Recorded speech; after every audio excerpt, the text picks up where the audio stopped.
Evbagheru no Ehimwenmaofficial Evbagheru no keke gareta gigima Evbagheru no Ehimwenmaofficial Evbagheru no keke gareta gigima Igba vagbima no matter even kirikiri udeventa no gbakia aragwa lo defe o aragwa lu mama gbona o owa kake o na lu enwa no sari no ma eru lefe okeke gare udo agbima efete ma aragwa le wo dene ma erima o Aga no na ne usiegbe. Akwena. What about we tamaro? Tomaro mi to we. Iwa no mo sa. Ye yi go ni awa polo, mo no wa go go ma. De ma. Ijobo. Oh. We ga ijobo. We ga mi ni ijobo mo si. E ma ni te on e. E se ga ni ijobo na. Ina yo ko ke o ngba. Ele ouve moça. Está. Que leve meia tamawe. Eu vou do kan ele ali. Emi ya fiwe ne. We go you go na ikwe. Hey, too much money. Emi ya fiwe ne. E ma bere me fama. You me are shopping now. Oh, Jane, can we ya o body. He said never so ya. Wa mi o I am here ma video dia ma ni de. We had a see. Mano. Ìjájí ní jòbó ya fi obo je amenororo. Ó dàbí ni ya mi jòbó o mo se gbe. Lo kaje. Iyo bo ero de ko ni. Iyo bo ese ti fo boye mi oto. Go jolo. Na. Just man again. Sister, a boyfriend didn't know now. He's my man. I know what he can do. Oh, I said to pay radio. No. Someone again. Oh, mommy, now. Understand? It's my boyfriend. He ain't not say to you. You are Mosi. What you fear? Mommy, sister. So look what we say. Beg to honey man. Yes. Ko edi. What is no so look na we ne. Oh mercy. Don't die your papa. No better Ehbagheru no. You pick where you. Ikwe. You go magbe. Ehbagheru no Ehimwenmaofficial. Madam Cash. Sene no ari pomeki. I see with her.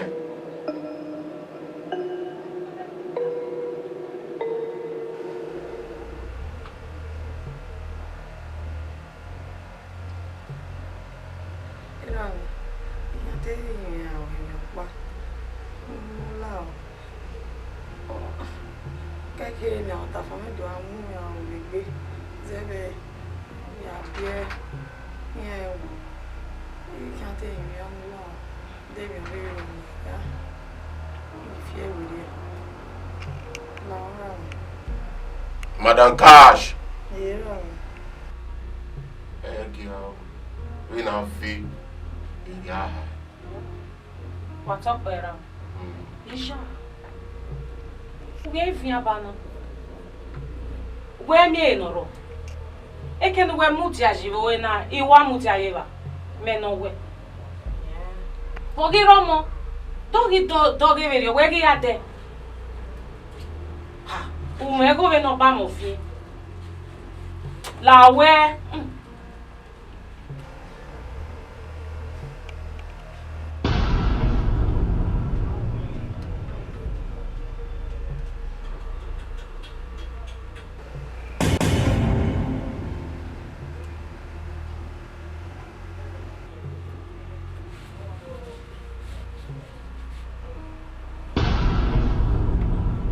I see you with her. I see you with her. I see you with her. Do me you know Madam Cash. Or you come very anyhow. Ego. Guéramien. Ah, si vous pouvez.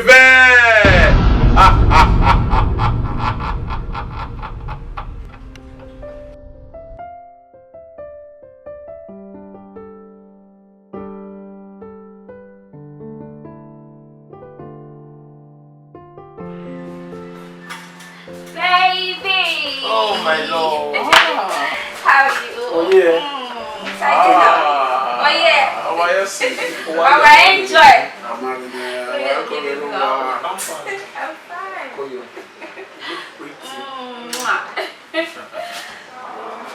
Yeah, so yeah.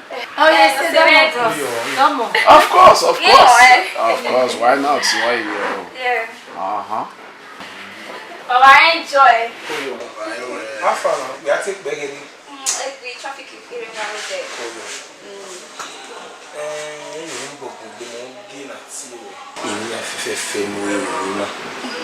Right from Kutokpa to Shodania. You only say, ah. Wesi. Women know what moment so when I will be. Wesi. Wesi. If we had to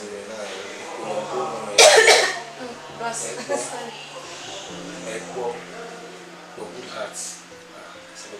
It's okay.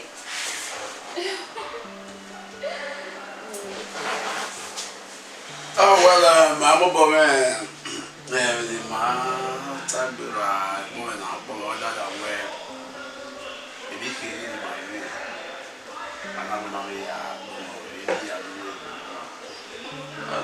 my son, you also count here. My really.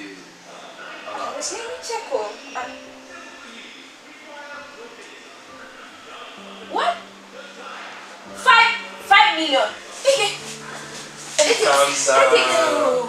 Calm down. Oh my God! Calm down. No, it's too much. Calm down. Not too much today now. You deserve more than this. Ah. This is just the beginning.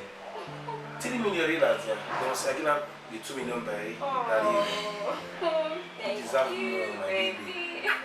Thank you, Wesley. It's just on talking. Well,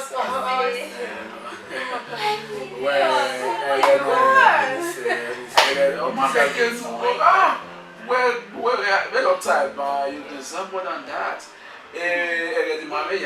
So far, we are a laptop in Maria and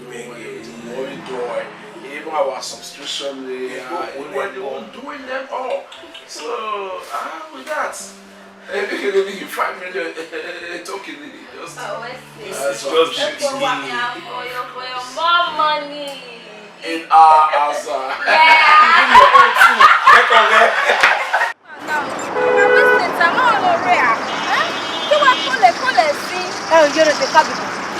The cabin of me.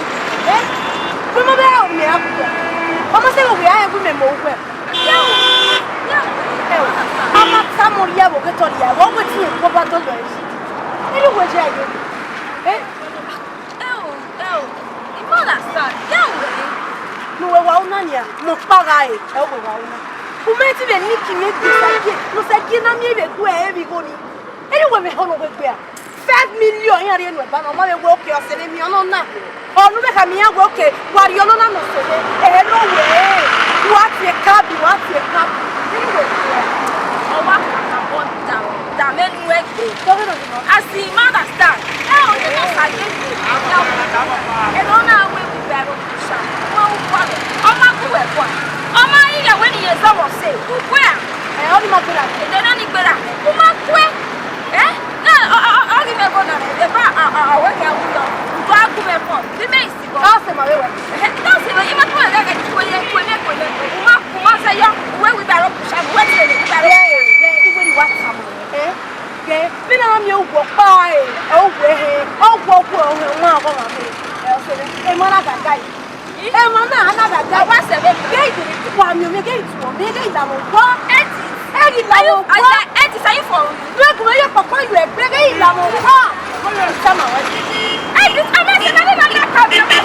Awe na oyo, tagi oyi, aka me na gbela, we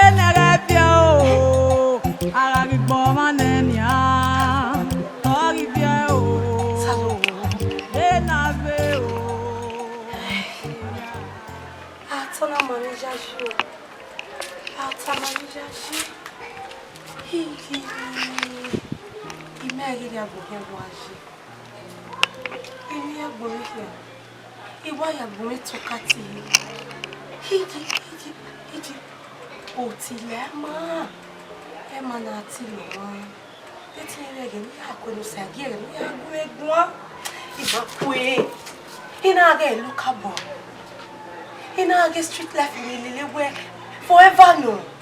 Gania, I think they are nearly even with the name.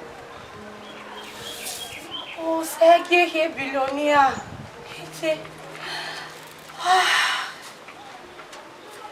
Hell. And then it be Lily. No more marriage, hero. Here, Mamma, would be. Fio, wow, here. Ai, be a team of a kick good any other in here. O say, give me. Me, I come again over a long making my nigga.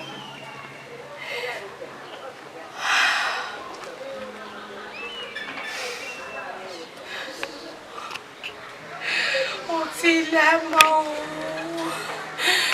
Oh, Tila. Sagila, we are bombing.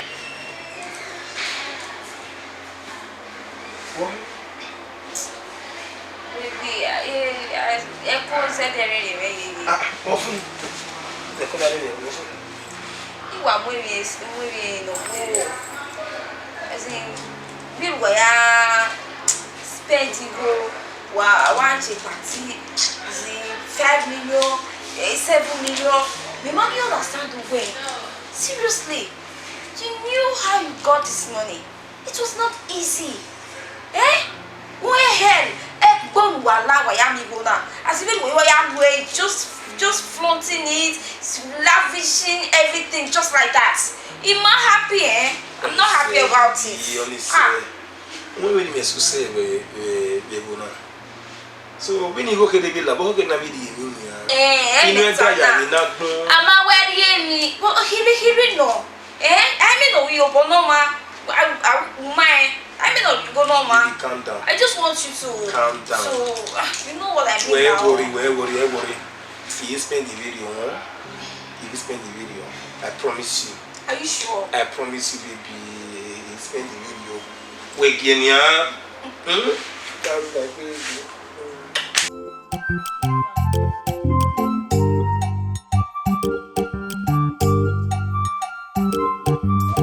Evbagheru no, Ehimwenmaofficial TV. Evbagheru na keke gare tagisi mane o.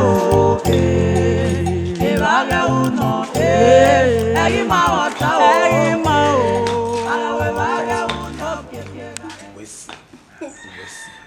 Right from day one I met you. You were always beside me. My senior one day.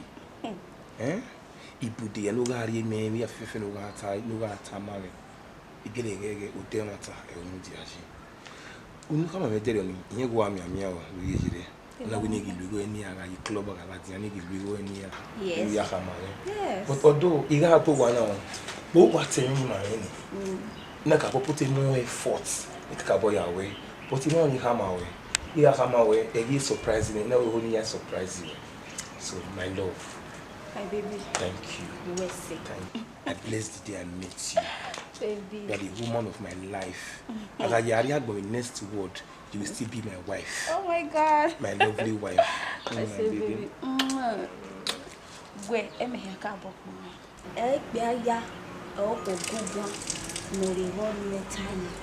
So, baby, I am so proud of you. Super proud of you. I love you so much. Do you know what? Let's go inside. Okay. It's called for celebration. Yeah. Let's go and finish it.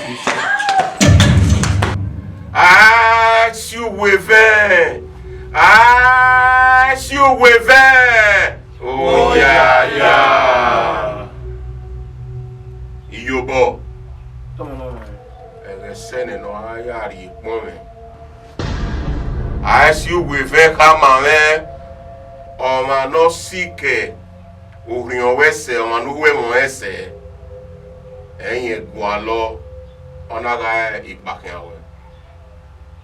Oh baba. Ehimwenma iye bono ye mebungbe. Yon zegi ta. Do said the name na Ehimwenma no. La o baba. Yes in Ehimwenma na la do we ro. Iyobo. Domo no no. Go be la tattoo boy.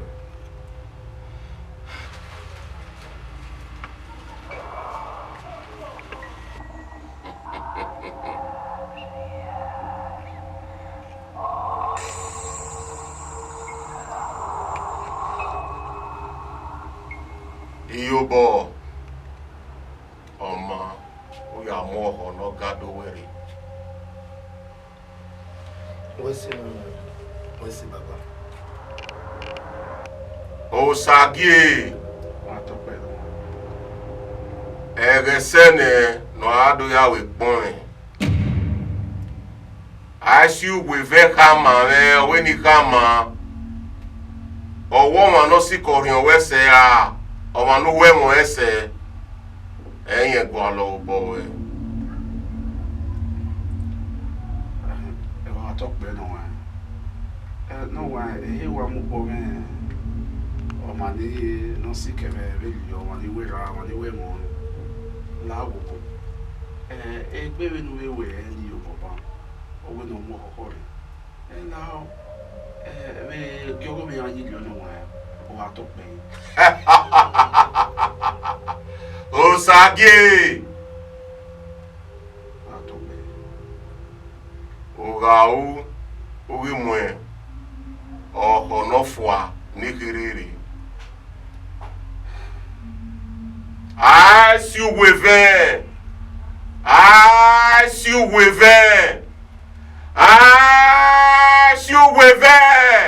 Oh yeah.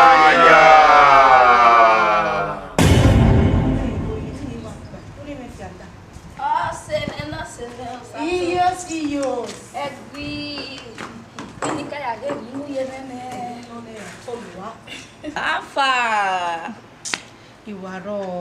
Mi we wa most we wa shine Oh, you born a pepper. When I'm on God, we are given, we must say. Yeah. Every time I never return, I'll say, me matia wa retia wena. Ioba. Ekenu wa jena. Olo na we no segbe ko. O mo segbe. You bono. Ya when I did ya we need a privacy. We go down in a man am egbe. We need a privacy. We might am egbe. Ah, my ajema. Oh why ya? Cause then you don't buy money, na we why you take go for ba iro do ni. Me na ga we. Abi ti am here is I can we.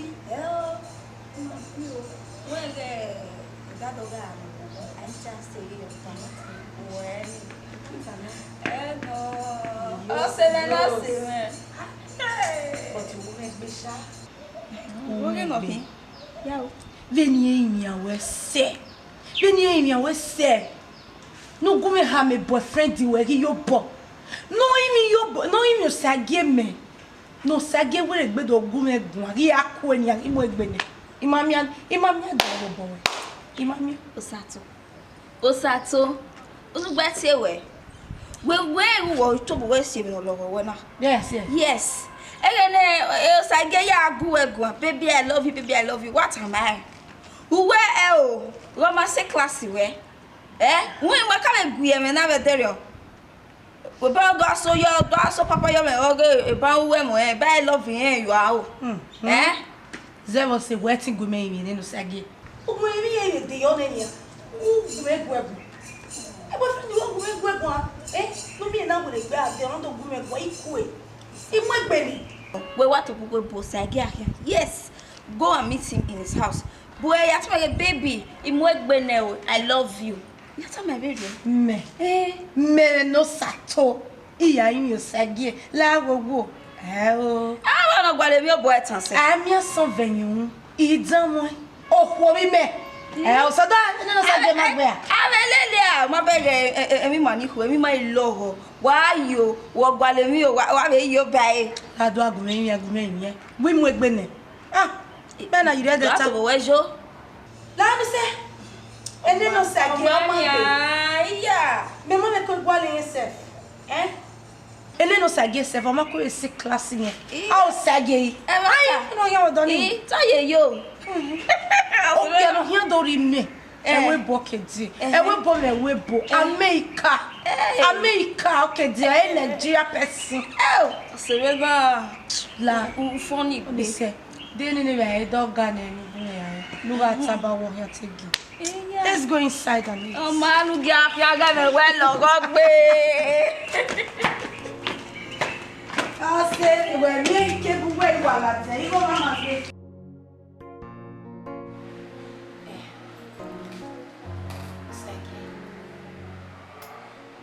Yes.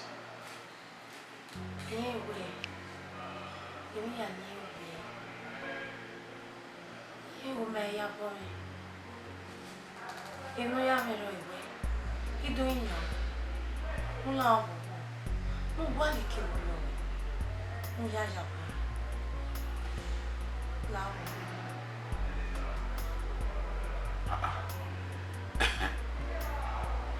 Ebi ya nu e o me. The law.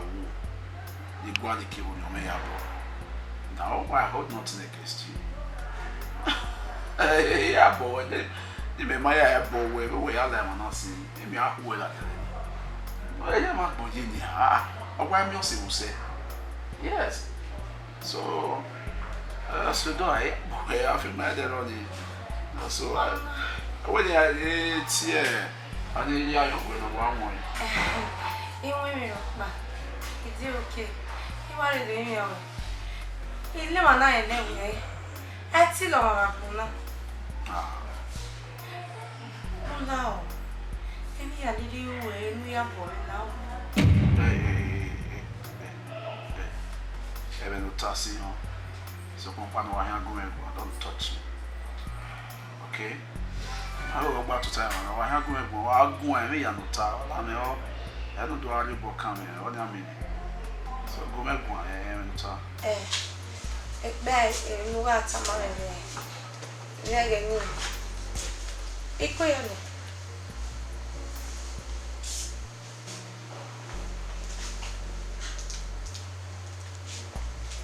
Eni mega tamu we begeni. Kuyone. So egeni me ya kuwe kwa wigo maro. Umakuyo. Igo gire neni ya. Ewe na ido kuyo. Obegeni. To get it where Okwosio. Anyo si use. Kiwi where Okwo wan we na go. Ha! Rodivo. Igual we. Igual ni wa do prove love me. Ni do prove no. Love. Hey. Oh, what's it? Edit. Yes. Edit. Very well. Oh, if you found why I like why cook by you. Why we here go here?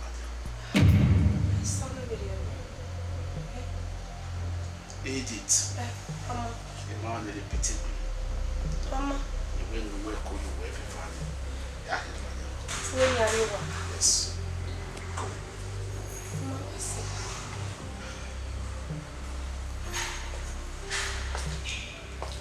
Ami ose nu pogwi. Ami ose ne oga. Ami enibu o. Ni si wan lati.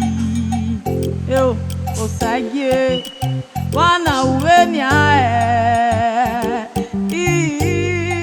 Akaka boda me o. O denu ya mu me. We bona gbelo. The films are not gone. And you must not go at him. So I say, solo bowa ya ni. After all the suffering, how do you punish all of us? How do you push it with barrow? Jesus. How will say what mommy like? Eto we, imana bema, okberia, ogi me talk bema. Asu sene, salo buana dia dia ye. So ena. Ijuri ya. Oh yeah. Wait, man. Yeah, go on, uncle. Yes, girls, when you say you are doing now. What my wherever. Oh, myself. Even way, he would be married here. Only I'm going to you. They don't keep women. So when I back to Nibiga, it is them can have planning marriage. So, no. But it's okay. It's doing well. Yeah, I do well. No one walk on. Several party are over Varon. Oh, you meant that. No more boss. Post loud. Bah, oh, me. They are carrying over what you do. What am I way queen? When I did not tell you, every of my mother, I'm your one, no goes to say. It's a way, Tanania. Guinea, your money do the one more than business, what focus on business, so your money do for the now. So your wife concentrating in the one when our portion will born on now. So you must show or you need the way for the now. What I come eh? What am I by Bobby? Okay, you won't see walking here. And why I go on, you know, the level if you will your name. I don't change you.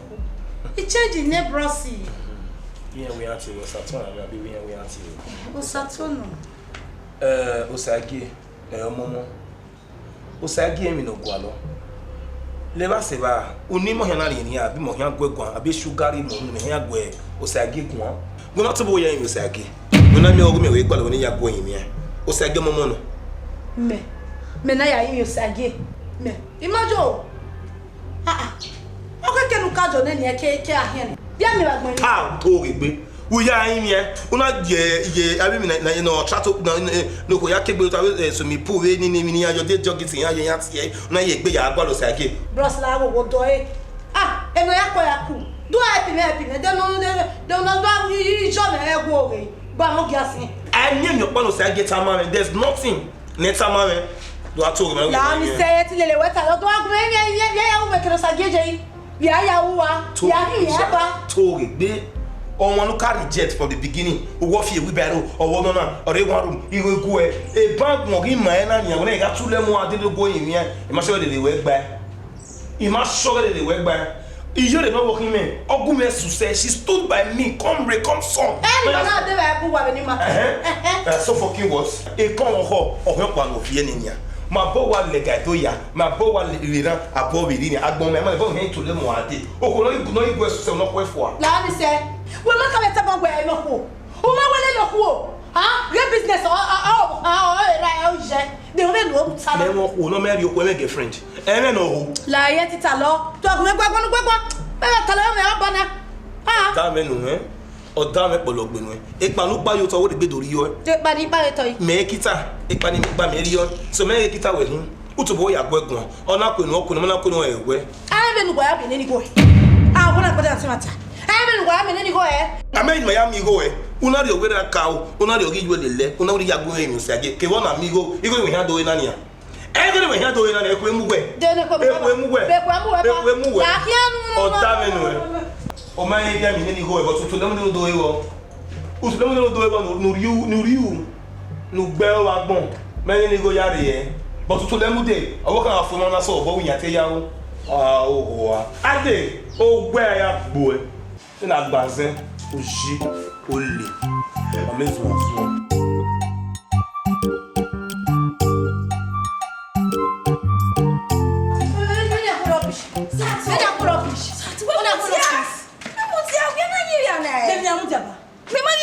Understand where? Why you behaving like this? What's it baby don't need it? Hell, oh go sagie, oh my dimebo, oh my damn no get boyfriend you give your bodame. Hell, dig you when wagume gwe, or sagie kwa we, ikwe ne yakwe, no povia de, only nowhere, ne boyfriend you no feel like kongwemia. No gume gwa no really me, buin ne boyfriend you way. Oh no, I can't tell you where I gume gwa very on it. What's it baby? You come on, that's your nigga. Laoni so. Ah, who were him? Oh, they know boyfriend make Sivonia. What is Sivonia? Every no side get time, all time. Isto? Eh? And then no side get my boy. no sagi o ma bua. Me magi ve kunea, megi ve gwalo. Oni say, Osato, I don't like this. When it's on. Oni say, Imane okwe osagi na not to say on my way. Okwe ma ke kotori. I don't like this. They okwe osagi to say on ma. Oh, didn't your boyfriend were not informed of me how? And I'm your boy at no deck. Oh, yes, so I'm you what? On your body, my you my new marketing, you my delivery again. Here I got Yazu, who can why not tie? Just hold it there. I will not take that insult from you. Only what said where Osato. Don't insult my man. I will not take it from you. What's your name, Ray? When did you contribute anything to them? I must contribute.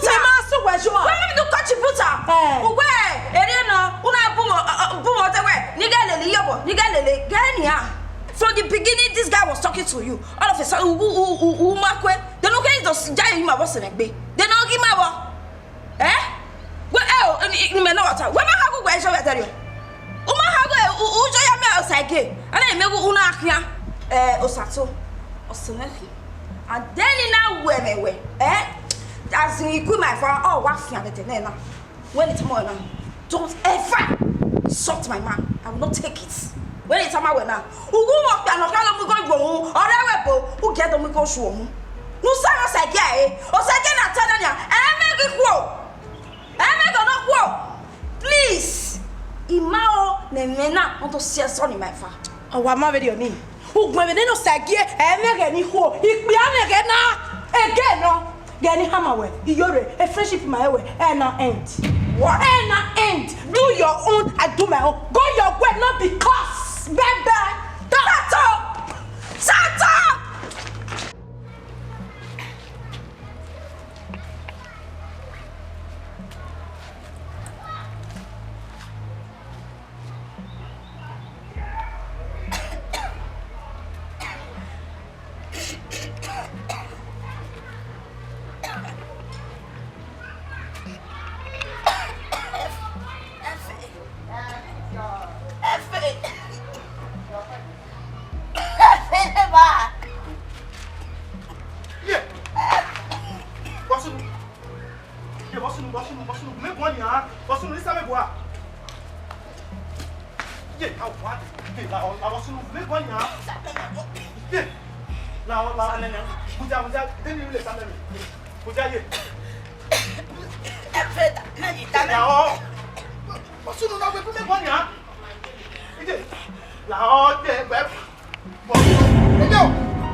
Hello?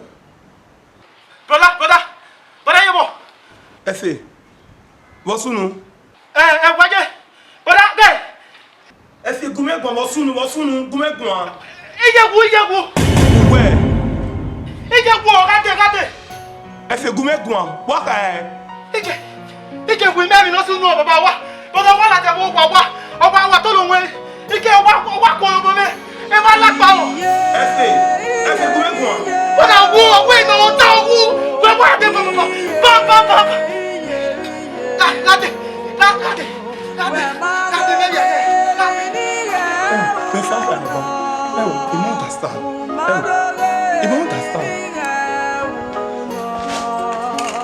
Fais-moi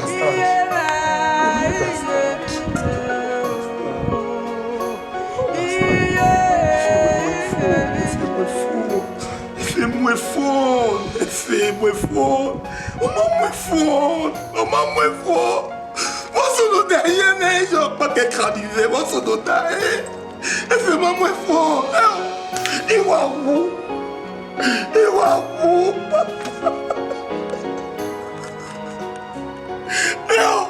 Ils n'ont pas qu'être arrivé, mais ils n'ont pas qu'être arrivé.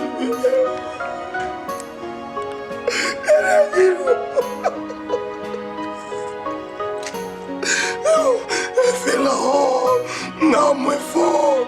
Fais la honte, maman.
Yo.